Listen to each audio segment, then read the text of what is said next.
ঠান্ডা দিয়ে আমাদের আল্লাহ সাহায্য দিলে তার দ্বারা আল্লাহ তুমি শান্তি দেও, তার দ্বারা আরো তফলুত হয়, তার দ্বারা আল্লাহ তুমি আরো রহমত করো।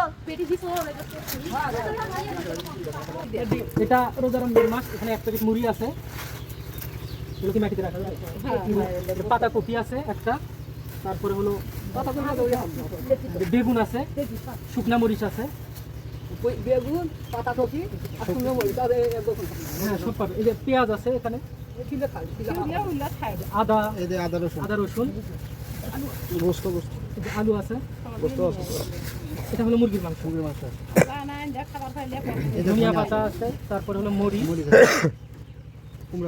মিষ্টি কুমড়া, এক খাসি ডিম, 30টা ডিম থাকে। আর ওখানে মুরগি কত?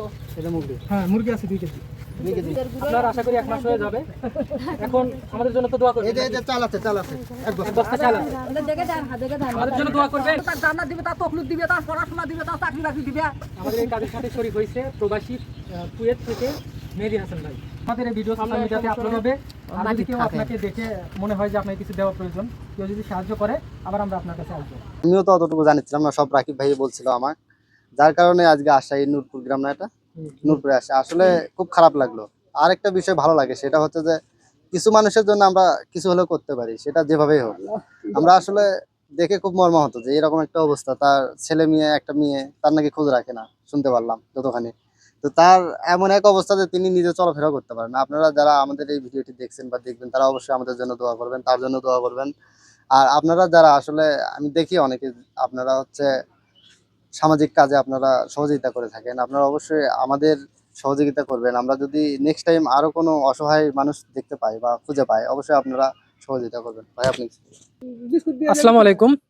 এরকম একটা অসহায় মানুষের সহযোগিতা করে আমরা আমাদেরই নিজেদেরও খুব ভালো লাগতেছে। আসলে ওনার চাল চুলা বলতে, ওনার যে বাড়িতে রান্না করবে, সে রান্না করার কিন্তু চুলাও নেই। যাই হোক, আমরা ওনাকে 1 মাসের বাজার করে দিছি। 1 মাস আশেপাশের, উনি চোখেও দেখে না। আর ওনার 2 কুলে কেউ নাই, স্বামী সন্তান কেউ নাই, মেয়ে আছে মনে হয়, বিয়ে হয়ে গেছে। আচ্ছা আচ্ছা, বাড়িতে দেখার মতো কেউ নাই। এখন তার জন্য আমরা সামান্য কিছু করার চেষ্টা করলাম। আরেকটা কথা হলো, সেটা যারা এরকম মানুষের সহযোগিতা করতে চান, আমাদের ভিডিওগুলো সোশ্যাল মিডিয়ায় আপলোড হয়, আমার সাথে যোগাযোগ করবেন। আমরা এরকম কিছু মানুষদের খুঁজে খুঁজে বের করে তাদের সহযোগিতা করার চেষ্টা করব। ওকে, ধন্যবাদ।